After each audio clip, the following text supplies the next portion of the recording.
Amigos de deportestelemundo.com, este domingo sí que tenemos un super show para ustedes desde la pista de FMX más grande del mundo. Los Red Bull X-Fighters hicieron su segunda parada del año en Glen Helen, California, cuna del FMX. Y Leti les trae a los mejores motociclistas del FMX y sus trucos más arriesgados. ¡No se lo pueden perder! Pero está tan difícil que creo que ya nos ha tomado 4 pilotos. Tenemos uno que se fracturó la mandíbula ayer, está de vuelta, dice que una mandíbula fracturada no es problema. Para él, porque yo me quedo sin trabajo. Claro.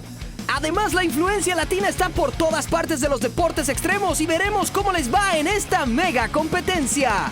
Bueno, ahora mismo lo que espero es recuperarme yo primero, recuperarme para estar 100% y cómo no darlo de nuevo todo igual que el año pasado en cada prueba, ¿no? Y como los Olímpicos están ya cerca, hoy nos metemos al mundo del taekwondo con uno de los maestros más reconocidos del país para que nos ponga al día en esta disciplina olímpica. ¡Vaya! Bueno, para terminar, tenemos el duelo de mamazas que está más caliente que nunca, ya que Kari sigue con su reinado de la semana pasada y esta vez se enfrenta a la súper sensual Paola. ¿Quién ganará? Esto está por verse. Así es, todo esto y muchísimo más este domingo a las 12:30, 11:30 Centro.